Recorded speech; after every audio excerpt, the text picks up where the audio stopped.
Assalamualaikum warahmatullahi wabarakatuh. Jadi akhir-akhir ini kok banyak ya orang yang mengungkapkan fakta salah seputar minyak goreng, baik dari sejarahnya, baik dari namanya, soal penelitian pun malah dimanipulasi ya. Padahal penelitiannya nggak ngomong A, tapi dia ngomong A. Padahal aslinya penelitian ngomongnya B.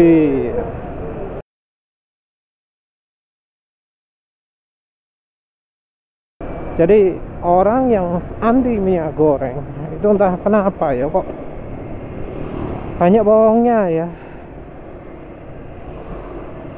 Atau enggak, kalau nggak bohong ya ngawur sengawur-ngawurnya. Jadi kita deskripsikan dulu minyak goreng. Minyak goreng kita batasi saja pada minyak goreng yang ada di Indonesia. Minyak goreng di Indonesia itu mayoritas adalah minyak sawit. Yang biasa dipakai minyak goreng itu adalah minyak sawit.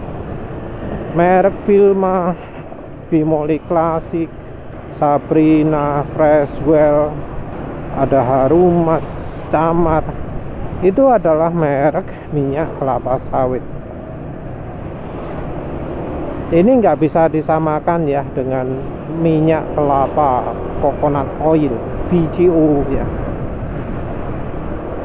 Ada beda antara minyak kelapa sawit, palm oil dengan coconut oil. Kalau dari sisi masakan mungkin ya minyaknya coconut oil, minyak yang ada pada makanan hasil gorengan coconut oil itu lebih sedikit. Minyaknya juga lebih awet daripada palm oil. Cuma ada kelemahan, yaitu coconut oil itu beku lebih tinggi suhunya. Tapi ya justru dengan beku lebih tinggi ini jadi hal yang membuat makanan yang digoreng dengan coconut oil jadi bisa kriuk-kriuk lebih lama. Jadi yang bikin kriuk-kriuk itu adalah karena minyaknya itu segera jadi padat. Kalau yang lebih kriuk-kriuk lagi ya ada namanya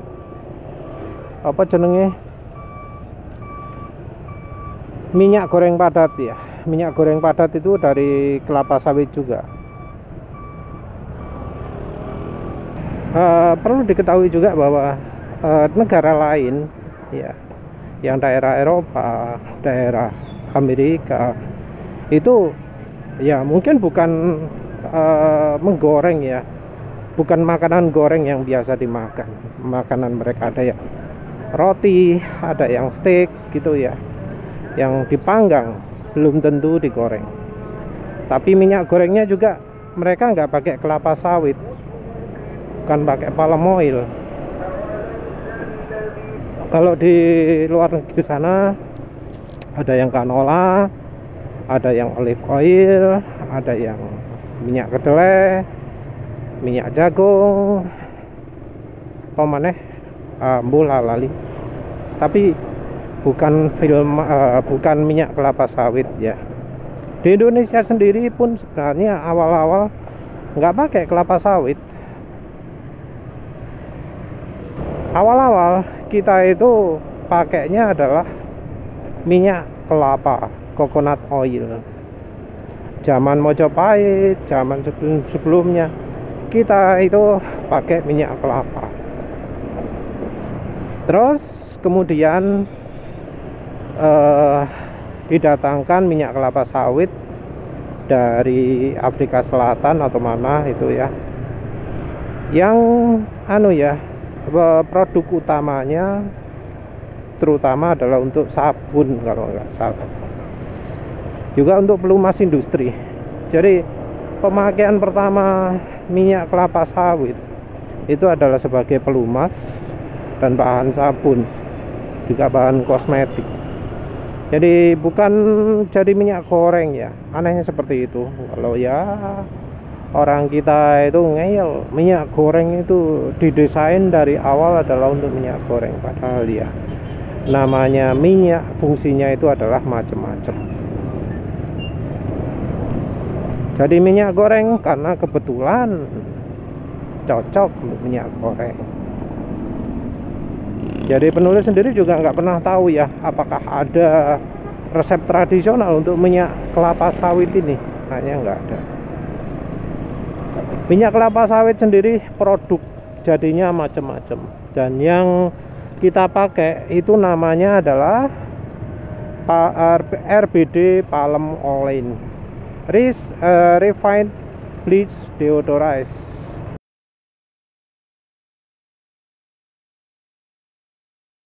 Jadi merupakan produk yang sudah disuling. Jadi minyak kelapa sawit yang sudah disuling. Minyak kelapa sawit yang sudah disuling ini sifatnya beda dari minyak kelapa sawit normal, ya. Jadi kalau minyak kelapa sawit yang belum disuling itu yang nggak tahan panas, nggak tahan macam-macam, suhu titik bekunya tinggi dan seterusnya. Kita mulai menggunakan minyak kelapa sawit itu semenjak harga kopra di pasar dunia itu naik, ya. Terus pemerintah mencoba menggalangkan ekspor kopra. Jadi kopranya itu diekspor sehingga kekurangan kopra kita. Dan oleh pemerintah direkomendasikan menggunakan minyak kelapa sawit sebagai minyak goreng.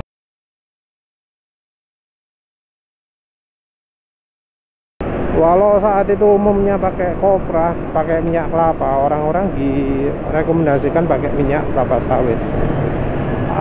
Kalau nggak salah ya, alasannya adalah harga, ya. Minyak kelapa sawit itu lebih murah. Dan ternyata sampai sekarang juga begitu, minyak kelapa harganya lebih mahal. Cuma ya itu tadi, masa pakai minyak kelapa itu 2 kalinya minyak kelapa sawit. Cepat berkurang minyak kelapa sawit, karena ya memang minyak kelapa sawit lebih meresap ke makanan gitu ya.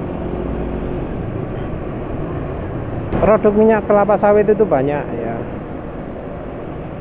Jadi minyak goreng padat salah satunya, sebagai bakery macam-macam, margarin, kosmetika, bahan yang lain-lain lah banyak ya, lilin juga termasuk kalau nggak salah.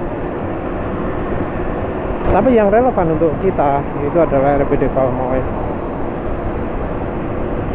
Nah, penulis tadi sudah sebut bahwa minyak goreng ya itu adalah RBD Palm Oil. Nah, ada ya yang menggunakan RBD Palm Oil itu sebagai campuran oli mesin. Jadi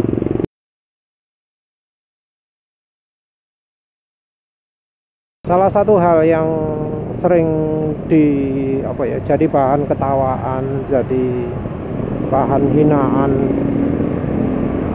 bahan bohong tentunya ya, dari mereka-mereka yang anti migor adalah minyak goreng itu nggak ada penelitiannya. Minyak goreng itu ya minyak goreng untuk goreng.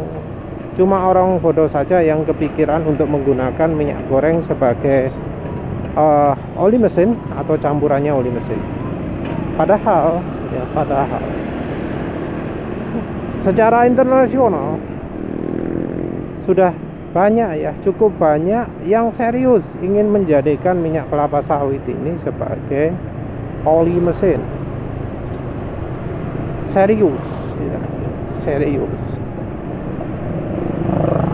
Dan mereka juga menerbitkan penelitian-penelitian yang menunjukkan potensi minyak goreng sebagai oli mesin. Bahkan dari yang anti migor pun ya, postingannya adalah potensi minyak nabati sebagai oli mesin, yang salah satunya minyak kelapa sawit juga. Ya tentunya ya, walau hasil penelitiannya positif ya, sama yang anti migor dipelesetkan. Jadi salah satu kegemaran yang anti migor itu kalau ngomong soal minyak goreng itu adalah, kalau memang minyak goreng itu bisa jadi oli mesin, kenapa kok nggak ada oli mesin pakai bahan minyak goreng? Dan ya justru ya, kutipan mereka itu memberikan jawaban. Apa jawabannya? Karena mahal.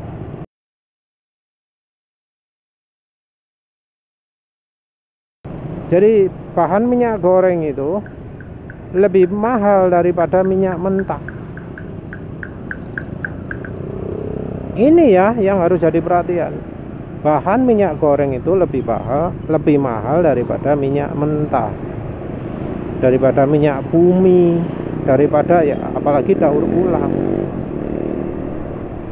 Jadi rupanya ya banyak di antara kita atau ya dari netizen itu ya yang nggak sadar bahwa harga minyak nabati itu jauh lebih mahal daripada minyak mineral ya, yang dari minyak bumi. Banyak yang nggak sadar. Jadi ketika diomongi masalah harga, mereka wah nggak mungkin, di sini lo murah gitu ya. Ya orang kan ngomong oli jadi, oli yang sudah jadi dibanding dengan minyak goreng. Nah kalau minyak gorengnya itu jadi bahan ya harga olinya nggak akan misalnya 15.000 atau 20.000 gitu. Oli itu harganya berapa? Anggap aja yang paling murah lah, 35 ribuan. Itu katanya bahan yang paling banyak, yang paling mahalnya itu ya, bukan paling banyaknya, paling mahalnya itu aditif yang mencakup 70% harga oli. Harga bahan dasar mungkin cuma 15% atau berapa ya, maaf nulis lupa. Tapi yang jelas secara keseluruhan oli itu harganya ditentukan oleh aditif. Kalau misal ya anggaplah wis kita nggak pakai 15% tapi pakai 30%. 30% itu adalah 20.000. Tambah aditif tambah 70% harga. Ya kira-kira mungkin 70.000 kan jadinya harganya. Kalau sudah 70.000 diadu dengan yang 35.000, orang milih mana? Ya milih yang 35.000 lah. Nah, itu kasaran ya. Tapi kalau yang di luar negeri bisa aja lebih mahal lagi. Jadi dari link yang diberikan oleh bro yang bohong soal artikel itu disebutkan penelitian sedang dilakukan untuk bisa mendapatkan bahan minyak nabati yang ekonomis.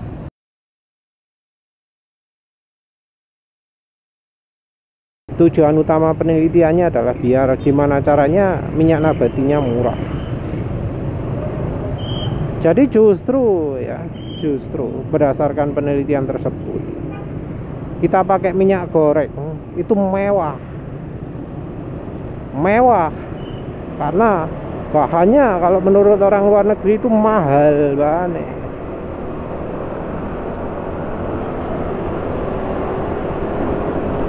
Mahal ya. Nah terus apa sih gunanya minyak goreng itu? Posisinya ada di mana minyak goreng itu ya? Jadi banyak orang yang kan ada apa jenenge uji oli gini, oli itu gini gitu ya, bahannya sip, licin gitu ya. Pakai uji gesek itu menunjukkan bagaimana kemampuan oli sebenarnya. Ya rupanya banyak orang yang nggak tahu bahwa yang namanya melicinkan itu ada level-levelnya ya. Jadi untuk bikin licin itu sangat tergantung pada kondisinya. Ada kondisi gesekan ringan, kadang-kadang nyentuh, kadang-kadang enggak. Gesekan yang lebih dari ringan, terus gesekan yang ekstrim.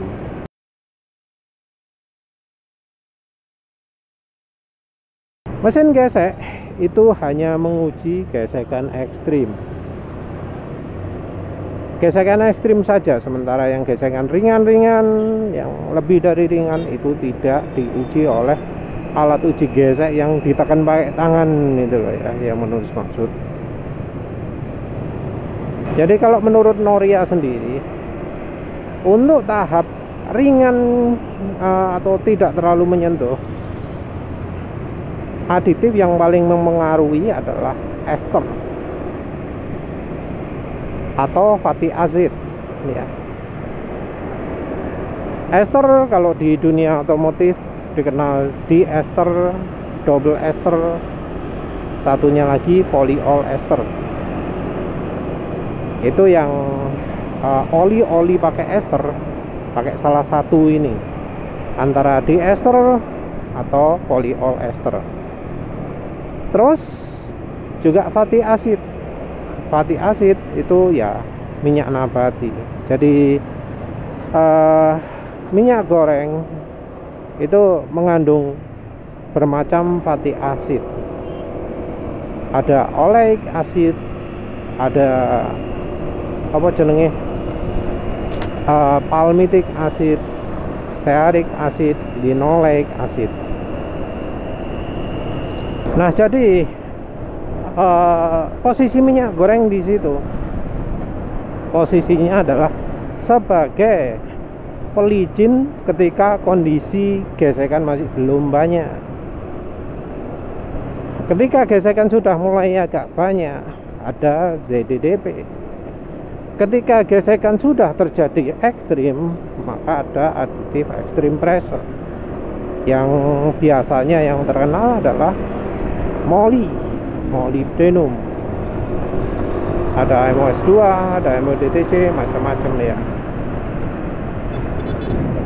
Nah, kalau real life-nya ya, yang terutama jadi lebih halus itu adalah ketika dalam kondisi yang semi-semi gitu ya. Jadi kondisi semi-semi itu adalah ketika misalnya ya, kalau untuk motor itu di RPM rendah, di RPM agak tinggi, juga ya menengah-menengah gitu. Di top speed efeknya nggak begitu banyak ya. Efeknya itu ya kalau motor NMAX ini mungkin kurang dari 90 km/jam. Kalau sudah di atas itu efek aditif ZDDP-nya, molinya itu akan jauh lebih terasa. Jadi kalau misalnya adu tenaga mungkin ya nggak begitu kelihatan ya, efeknya minim, walau di beberapa penelitian disebutkan friksinya berkurang.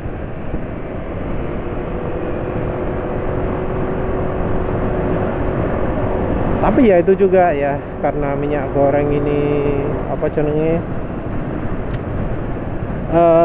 sifatnya adalah yang semi-semi gitu. Dia tidak akan banyak melindungi dalam kondisi yang sudah geser-geser, goser-goser itu. Dalam kondisi goser-goser, maka yang paling besar efeknya adalah aditif ya. Jadi oleh karena itu penulis tidak rekomendasikan 100% minyak goreng, karena kalau 100% minyak goreng pada kondisi beban berat kono pelicine ya. Jadi minyak goreng itu hanya melicinkan pada tahap semi-semi saja ya, pada tahap ringan-ringan saja. Ketika bebannya sudah berat nggak bisa melicinkan, harus ada aditifnya.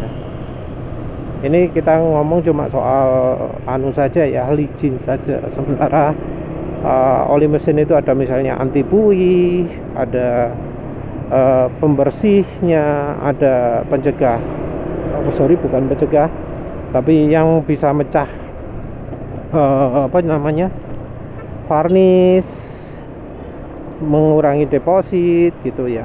Jadi di oli ada aditif itu. Jadi rekomendasinya ya penulis biasanya ya campur oli mesin. sekalian dipakai sebagai pengencernya.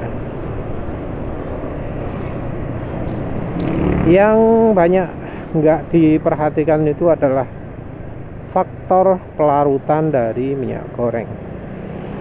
Jadi minyak goreng itu pelarutannya kuat. Pelarutan kuat itu efek salah satunya adalah menghilangkan kerak, menghilangkan lumpur.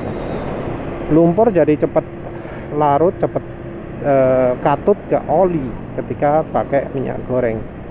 Begitu juga kerak-keraknya akan mulai rontok ya ketika pakai minyak goreng. Oleh karena itu minyak goreng jadi aditif oli yang paling cocok kalau ingin mesinnya bersih. Saking cocoknya, saking kuatnya efeknya, ada yang sampai saluran olinya buntu karena pakai minyak goreng. Oleh karena itu pemakaian minyak goreng kalau di mesin yang banyak lumpurnya, banyak keraknya, itu dibatasi. Jangan banyak-banyak, karena apa? Terlalu sakti minyak gorengnya. Dari pemakai sendiri ya, banyak yang omongannya malah membantah omongannya yang anti migor. Yang anti migor itu sering ngomong, oh mesin jadi rusak, mesin jadi macam-macam lah ya. Padahal ya yang terjadi adalah biasanya masalah mesin jadi berkurang. Dari yang biasanya nggak bisa lari lebih dari 90 km jadi bisa. Dari yang asalnya berasap jadi ada yang berkurang asapnya. Ada yang ya mesin makin bersih juga. Kendaraan jadi makin irit juga ada. Kenyataannya seperti itu. Nah yang rusak ya, kalau sampai mengeluh macam-macam, belakangan pasti kemudian ngomong, oh ternyata yang kemarin itu karena ininya yang memang butuh diganti, karena ya partnya yang sebelumnya rusak nggak ketahuan setelah pakai minyak goreng, karena ya mesinnya jadi jauh lebih halus jadi ketahuan. Ya itu ya faktanya. Terima kasih sudah menonton. Assalamualaikum warahmatullahi wabarakatuh.